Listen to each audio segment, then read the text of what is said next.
Iron Mike Tyson and Brady Cobb are getting together for what Mike calls the fight of his life. What is it?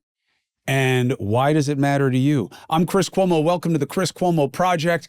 Mike Tyson, okay? I've been a fanboy of his as a fighter. Sure, he's controversial. He's got his own lives of up and downs, and there's a redemption story in there if you want to see it. But what I'm interested now is not talking about him, but talking about what he believes made the biggest difference in his own life. Cannabis. And how it's been used as a medicine, not a drug, not to be abused, but used medicinally. And what it's meant for him in terms of his personal disposition, his health, and now his commitment to the cause of getting rid of all of this federal heat that is on cannabis with Brady Cobb. Brady Cobb is famous, legendary in the space of cannabis culture. His father was this outlaw who was caught for trafficking, and Brady got involved, and now he's trying to mainstream it. And the big obstacle is states allow it, the feds don't. And that screws with the ability to run the business. It screws with the ability for it to be legal and safe. And they are all about it. And I wanted to talk to Iron Mike and Brady about what they're trying to do and why it matters to you.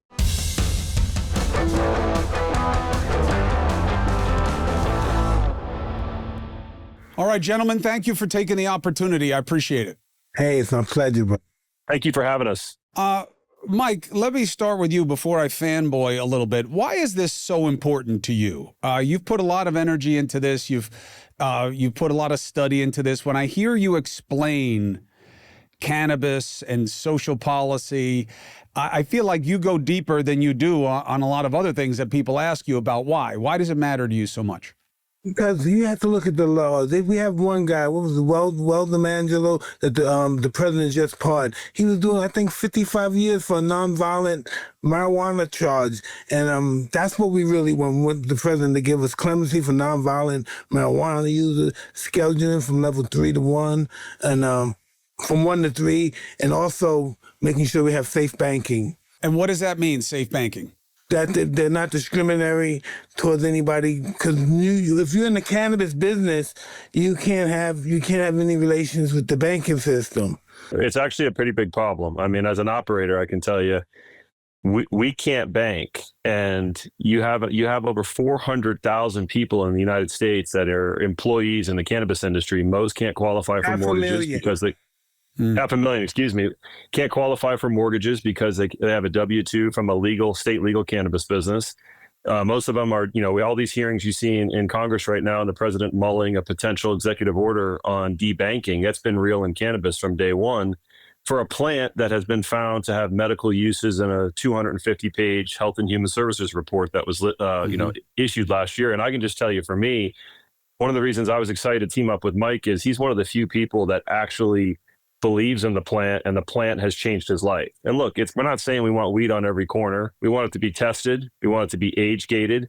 We want Americans to have the freedom to choose it, as opposed to opiates, pills, or even alcohol, which the HHS report actually found was more dangerous than cannabis. And why I believe and why I wanted to partner with Mike on this initiative and be alongside Weldon and a lot of other people is Mike actually believes in the plant. He'll tell you himself how it's changed his life. That, to me, that authenticity, it's the reason I got into the industry. My father obviously went to prison for cannabis. So for me, it was the reason I jumped in, and I'm a big believer in the plant. I've been using it for far longer than my mom would probably want me to say on TV, but that is what it is. And that's why I was interested in partnering with Mike. That's why I initially invested in Mike's company when he started Tyson 2.0. Is right. A lot of celebrities have come and gone. Not a lot of them actually embrace the plant. Mike, what does that mean? It changed your life? Hey, listen, of course, I started fighting professionally in 1985, and I used to smoke, as an amateur, I smoked weed all the time.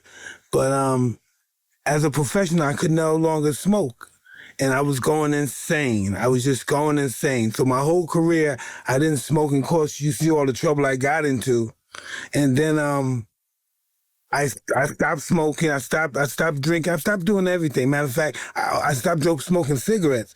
But I never started smoking weed. I started smoking weed back in probably 2004. I started smoking again. And what did it do for you? Hey, it saved my life. I was a cokehead, alcoholic. I threw my life away. I didn't have a dime to my name, and I started smoking weed. And eventually, I started working out little. I started walking. I lost 100 pounds. I felt good. I said, I'm gonna fight an exhibition. I fought Roy Jones, and then next thing you know, I've been living my life. And next thing, and then I fought this other fight. You know, I would never have done that if I wasn't using cannabis. I was just never done. I would have been drunk and fat. I lost 100 pounds.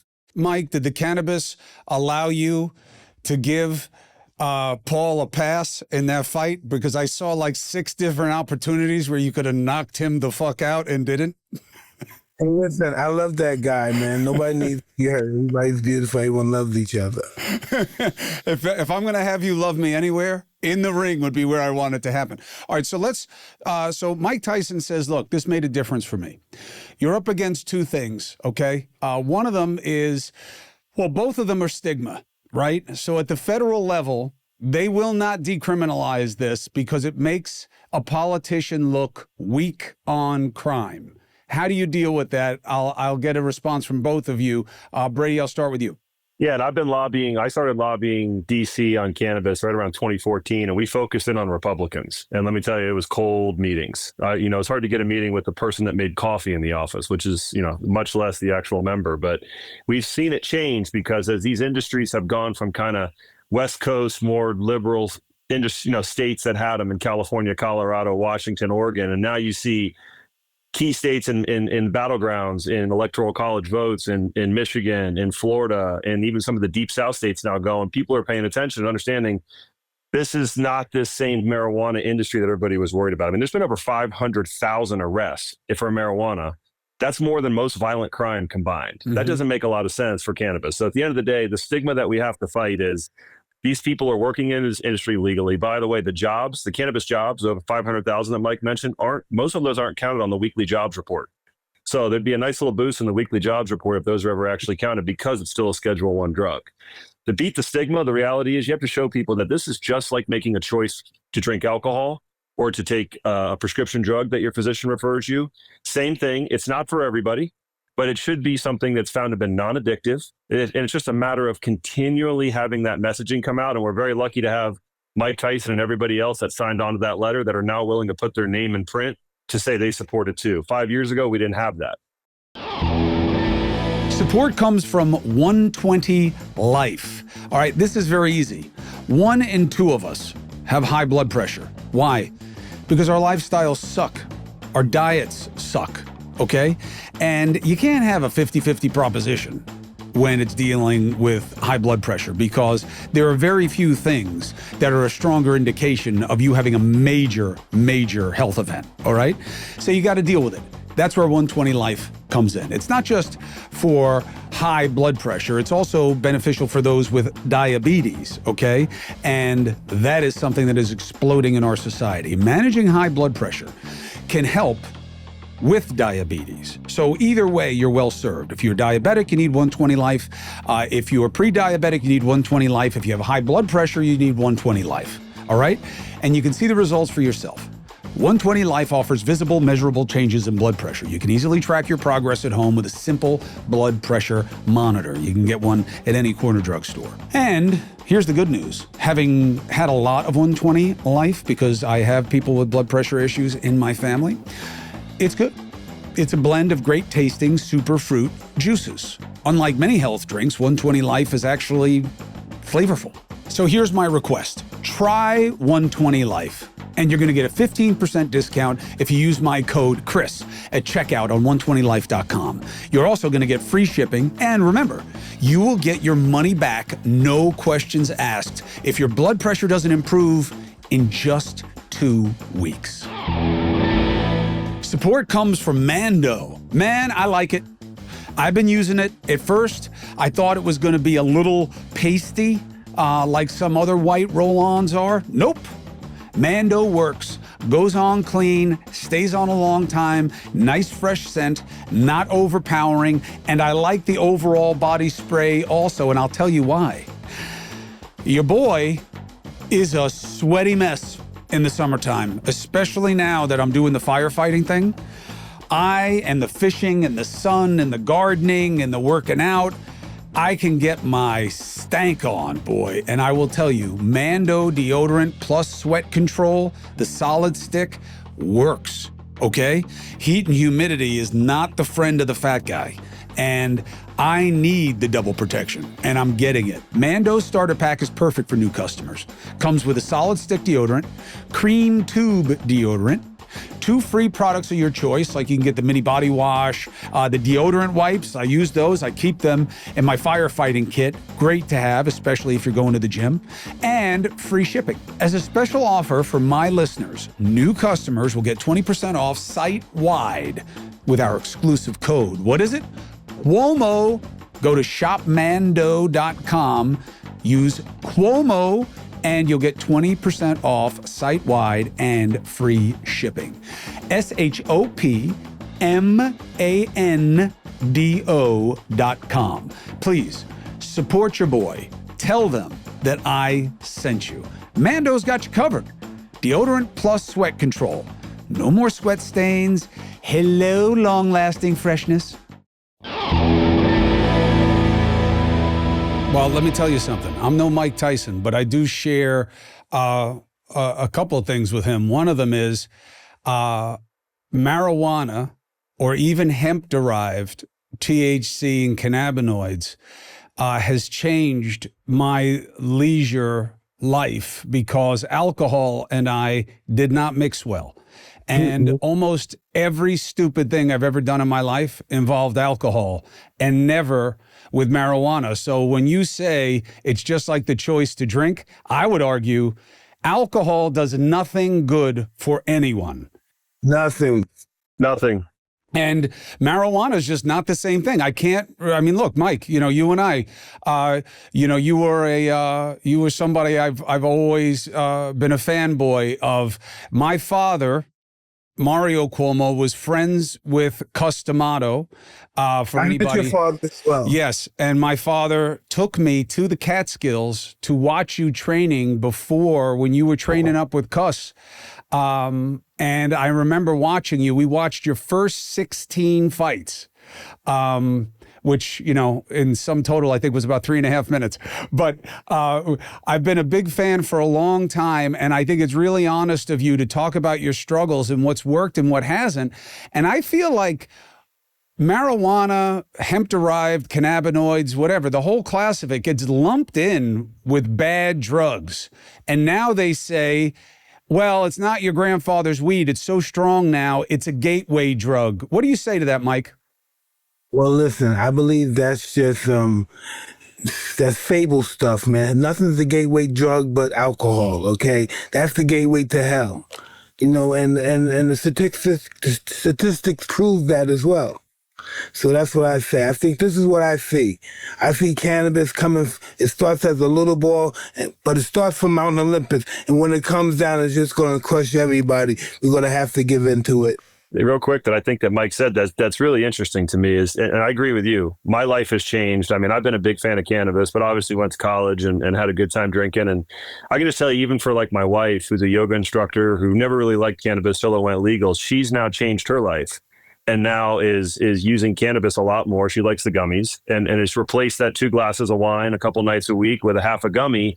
And she feels a million times better. And I think if you look at the stats coming out of the recent polling, you got 93% of Americans favor cannabis legalization. So there's this big lag between public sentiment and ultimately what the politicians are doing, which I think presents an opportunity for the president who's been vocal on this issue to steal an issue from Democrats potentially that didn't follow through during Biden's term and actually seize upon an issue that has, wild public support. There's a lot of public support because I think you also got to look at alcohol sales. Alcohol sales have declined substantially year over year as cannabis kind of comes in, and now you see mushrooms and other items that are coming in and getting attention as well. So for me, it's a lifestyle choice, and that's a choice that we should be able to make without the stigma, to your point. And cannabis is next to cocaine, heroin, LSD on scheduling. Fentanyl is Schedule 2. Marijuana is Schedule 1. Make that make sense. Fentanyl is killing everything moving now. It's only a level 2. Right. So, Mike, What are you seeing in terms of, people love talking to you. They love the redemption story of what you've done with your own life. Are you getting any traction on this? Do lawmakers want to stand next to you on this, or did they take a pass, even though they'd love to be with Mike? Yes, I spoke with people about this. And eventually I'm going to speak with the administration, and I spoke with the DEA. They're working with me on this, and I'm just happy to be involved with the safety part of cannabis and please, I hate the word when they use drug. That's the stigma they has. It's not a drug, it's medicine. Law enforcement, Mike, you must do well with them, because nobody feels that this is a bigger waste of time than men and women in law enforcement. Having to make these cases on weed when they know there's so much more important stuff out there for them. They've been saying this forever. No, but still, there's bad weed coming from Mexico and China that's killing people, and we have to be on top of that. That's the most important strategy at the moment, safe cannabis. Fair point, Mike. But Brady, if you're worried about tainted drugs, weed is going to be low on your list of concerns, right? Fentanyl can't be put in marijuana, just for you people at home to understand this. Why? Because of the flash point and temperature of fire. If you're going to light a joint, okay, if it were to have fentanyl in it, fentanyl burns up and is dissipated at a much lower temperature than what is actually flame. So they don't put fentanyl in weed the way they do in coke or in oxys or in other things that are going to be taken. Even Adderall orally. now. Adderall, yeah, because it's so cheap and so I'm strong. being educated. I'm so happy to know this stuff. But that's why, I'm not saying that people can't fuck with, marijuana in a tincture or, in some other form, but just in terms of cost effectiveness, the reason they step on their drugs with fentanyl is that it's so strong and it's so cheap and it's so easy to make, but it's not smoked. And if you do try to smoke it, it burns up, much before the marijuana would. So that's why I can't think of any cases that have been legitimate, Brady, where people found laced marijuana with fentanyl that had killed people. No, and I think to your point on law enforcement, because, we've partnered with a lot of different law enforcement agencies through the years as we've done this work to try to reform it. They don't want to go prosecute marijuana. Could you imagine sitting in prison and or having a conviction on your record for cannabis, and then there's legal dispensaries, and in some cases with this hemp-derived cannabinoids, it's being sold at your local gas station down the street? It'd be a pretty frustrating moment to have to live through that. And I think, Mike talked about Weldon Angelos, who's an amazing story that, I partnered with Weldon years ago. Mike's partnered with Weldon. He was convicted. Small possession, ended up getting 30 years. Conservative Senator Mike Lee led the charge to help get him out. And Donald Trump actually pardoned him during his first term. And we're currently working on clemency cases because there's still people sitting in jail for weed. And that to me is law enforcement today. Yeah. Most, well-intentioned law enforcement that's read up on it understand that cannabis has been ranked by the DEA as being less addictive than aspirin. So the whole addictiveness argument is kind of no thanks. It's found to be, to your point, it's a choice for a wellness-based product to actually supplement it with instead of using alcohol or other things. So law enforcement's not ripe to go do this, but we got to change the scheduling. President Biden, to his credit, started it. We got to finish it. Why does hemp get a pass? A loophole in the 2018 Farm Bill. So when the 2018 Farm Bill went through to allow hemp as a U.S. agricultural crop in a meaningful way, they didn't make some key clarifications. And I was involved in that process, and we were sounding alarms back then that it could potentially allow for the proliferation of hemp-derived cannabinoids. And one of them is a THCA. So THCA is the same as THC. It just THCA converts to THC when it's combusted. So they're selling these THCA cannabinoids and actually selling THCA, which is it's weed. What we favor is one plant, one set of regulations. That's what needs to happen. Right now, there's a giant loophole in the Farm Bill that its bill went through the House. It passed its first committee. It's going to the House floor to try to eliminate a lot of this. And look, total bans don't work either. That just happened in Texas, and Governor Abbott vetoed it. So we don't need a total ban. We need one set of rules for the entire industry to build a true. This industry is $35-40 billion in America right now. It's going to continue to grow, but we need actual regulation. And the federal government's half in, half out approach so far is what's allowed the CCP to set up illegal grows, as Senator Susan Collins has been talking about. It's what allowed a lot of these operators to operate in the shadows where they shouldn't. So it's just time to really finish the process. Here we are in 2025, and marijuana is still sitting next to heroin. What do you make of the argument that it's not weed of a generation ago, that it's so much stronger now, and that it deserves to be scheduled as a real drug? I had a good laugh every time I see Laura Ingraham talk about that. She's pretty vocal about that on her show. And for me, it's show me the test results from 1977. Guess what? They weren't testing in 1977. So that comparison for me is complete and total bullshit, because no one was running COAs when you were buying your Mexican brickweed in Glad sandwich bags. So at the end of the day, how do you even make the comparison? And number two, cannabis today has a myriad of forms, despite the federal regulation that has been basically an overhang. You have tinctures, you have beverage, you have creams, you have low dose, you have mid dose, you have high dose. And it's all, if you do it legally, you can pull a COA and see exactly what you're getting, as opposed to going behind a Starbucks, or even back in the day, going behind a Quickie Mart and picking up a bag from your local plug, which I'm not hating on that either. But there was no testing involved in that. So every time I hear that comment, I'm like, well, show me the testing that shows it was so much stronger. It doesn't exist. That's the modern day reefer madness, minus the old bad black and white movies. And the only thing that I have seen, I mean, I do my research on this stuff. Dirty weed is not really a thing. And when they do find it, it's usually a cross-contamination issue. But the dosage is really why I think that they should want to go past a full ban and regulate it. I mean, it's the only issue that I see as a user, is that you're always trying to find out for yourself how much you should take, which is obviously not there with every other medicine, right? Someone's telling you this is how much you need. With weed, you got to figure it out yourself, because they haven't allowed it to become a part of the mainstream system.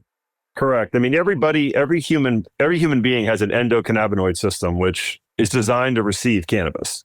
So that's most people don't believe that. They don't understand that. But part of your parasympathetic nervous system includes an endocannabinoid system that is designed to receive cannabis. So the notion that it's some foreign substance, you don't have a system in your body designed to receive alcohol. It's poison. So at the end of the day, you're meant to have it, but every strain affects somebody different. As someone that's been involved in the industry as an operator, a cultivator, and a retailer, I have consumers come in and say, this strain, this petrol station makes me feel like I drink a shot of espresso, and somebody else whose body's a little bit different can come in and say that puts me to sleep. I love it. So it's just a matter of actually being able to have enough people try it and gather enough data to make recommendations, which with this federal overhang, we can't. Well, look, what you have going for you is the hypocrisy of alcohol. I mean, alcohol just ruins everything it touches. Even if you do it in moderation, you're not going to feel good. Once you get over 50, everybody has to start changing how they drink anyway, because you realize that it's poison. Support comes from AG1. Look, I use it. One and done. Every day. One scoop and a little bit of warm water in the morning, and I get my daily health drink. One scoop, 75 plus vitamins, minerals, probiotics, superfoods, whole body health. That's what it supports. That's why I use AG1. It does everything that any supplement purports to do, and it does it better. Why? First of all, it's much less expensive than taking all of those things separately and in combinations that you're not sure about. AG1 is like less than $3 a day, okay? I've been taking it. I know it works. It doesn't just give me colorful and expensive pee, okay?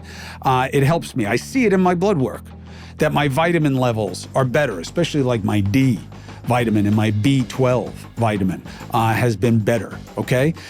And what I like about it is it's easy to forget to take pills. You got this can sitting right in there next to the coffee. It's one and done, right in the morning, 30 seconds max. Start giving your body the nutrients it deserves. Head to my link, drinkag1.com/CCP for the Chris Cuomo Project. Subscribe for less than $3 a day. If you use my link, you'll also get a free welcome kit. You're going to get a shaker bottle, 5 AG1 travel packs, and more with your first purchase. That's drinkag1.com/CCP. Support comes from Shopify. Listen, starting a business is hard. Not knowing how to help yourself succeed is even harder. And let me tell you something. When you look at different businesses in your space that succeed, you will see that more often than not, it's not just about them. It's about the businesses that they're using to propel their own business. And that's where Shopify comes in. Because if you want to be in the business of commerce and of selling and attracting, you need Shopify. Shopify is the commerce platform behind millions of businesses around the world and 10% of all e-commerce in the US. Household names like Mattel, Gymshark, as well as just a ton of startups. So why don't you get started with your own design studio? Hundreds of ready-made to use templates that Shopify can put to work and get you to build a beautiful online store that matches your brand style. You'll accelerate your content creation because Shopify is packed with helpful AI tools that write product descriptions, page headlines. Shopify can even enhance your product photography. Turn your business idea into cha-ching with Shopify on your side. Sign up for your $1 a month trial and start selling today at shopify.com/Chris C. Go to shopify.com/Chris C. And please tell them that I sent you. Let's just cut through the noise, okay? The economy is up and down. It depends on the day. Banks are having problems, all right? Producers are having problems. Lenders are having problems. Inflation is eating away our savings. Gold and silver? Check the numbers. They've held value not just through this current crisis, but every crisis. But you can't buy the wrong stuff. There's a lot of shiny stuff there that winds up being more gilded than gold, okay? Shiny coins, high fees, low value, all right? Dr. Kirk Elliott is my partner for a reason. Real bullion, no games. Go to kepm.com/Cuomo and get straight answers. No fee, no commitment. Just you and a skilled consultant who understands precious metals answering your questions. Protect what matters before the next shock hits. Mike, while I have you, I want to tap into the philosopher Mike Tyson also. And I wanted to ask you, did you know when you first said that everybody has a plan until they get punched in the face, that it would become such a widespread piece of wisdom? Well, that's the great Customato for you. That was his quote. I remember my father saying that, but you made it famous. I remember when people were saying, when it first came out that you were saying it. Why do you think it's had such legs and people refer to it so often? What do you think you tapped into with that? Everybody in life experienced it. Everybody had this plan. We're going to make money. We're going to beat this guy. We're going to do this. We're going to sell this building. Then boom, life punched you in the face. Holy crap. Then you got to start over again. You got to punch back. The other expression that I use all the time, and I think it's becoming even more relevant now, is about social media. You said once that social media has made people forget that sometimes what comes out of your mouth can get you punched in the face. And I think that that is something that we are really dealing with in our society right now. You know, Mike, can you ever remember a time where the level of dialogue was as nasty as it is now between people online? Well, listen, the people that invented this were smart. They made the people safe. They're talking crap from a distance. So they gave them courage. Right. What do we do about it, you think, Mike?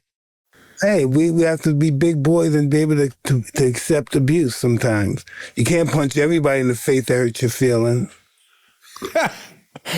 You can, but most of us, you know, we lose that exchange. I'm a glutton for pain, but there's just too many lawsuits. It's such a problem, though. I mean, I know Mike's got kids. I've got kids. My son's 15. My daughter's 13. I mean, to prepare them for a world where they're going to potentially get attacked. I get it, though. My kids get it. My kids get it. You know, the internet thing is, I teach my kids, just don't pay attention to it. And ultimately, we might no social media yet. I think that's a real problem. But at the end of the day, it's scary. I don't hide anything. I don't hide it because life is going to hit them with me guiding them or not. Life is going to hit them. Life is going to hit everybody. No one's going to get out of that. I don't care how much money you got. I don't care how poor you got. You're going to have to deal with life's punches. It's true. Nobody gets out of this life alive, as my father used to tease me all the time. Mike, do you believe that this is the... Nobody gets out of here You can alive. have it. I've been taking your lines for 30 years. You can have that one. Thank you. Mike, do you believe that this is the toughest fight you've ever been in? Hey, it's the toughest fight that I'm willing to take. I'm looking so forward to taking this to another level. Even if I'm not here to see it, I'm just the person that like this. I'm lighted the torch. And when people say to you, you really believe that using marijuana has changed how you are as a person? Well, no one ever asked me that. They saw it. The world saw it. They didn't have to ask me. And that's what it was. It wasn't just maturity. It wasn't working on yourself in other ways. You believe. Hey, listen, I was 40 years old and I was still being a fool. It had nothing. I was supposed to be mature at 40, 45. No. Hit it. Well, listen, fellas, here's what I can do. I'm happy to spread the word, and I'm happy to be part of your efforts. You guys want me on, Mike, you want me on your podcast to talk about it? I'm happy to. Brady, you got ways for me to be involved to help you guys. I'm happy to do it. You need investors? I'm happy to do it. I think it's really important because we got to focus on the real problems and not keep making up problems for ourselves in this society. We keep doing this. We keep making up shit that we got to be upset about when there's plenty of stuff that we could actually fight about that's worthwhile. So, Brady Cobb, Mr. Mike Tyson, I wish you both well in this. You got the research on your side. Stigma's tough to beat, though. We're a judgy bunch of mofos in this society, and you're definitely playing with one of the main stigmas. It grows up, too. When judgment see incorrectness, it grows up. When judgment sees incorrectness, it grows up. I like it. I'm going to steal that one too, Mike. Thank you very much for being with me. I wish you well. I wish you good things with this. Let me know how I can help. Thank you. Thank you so much, Chris.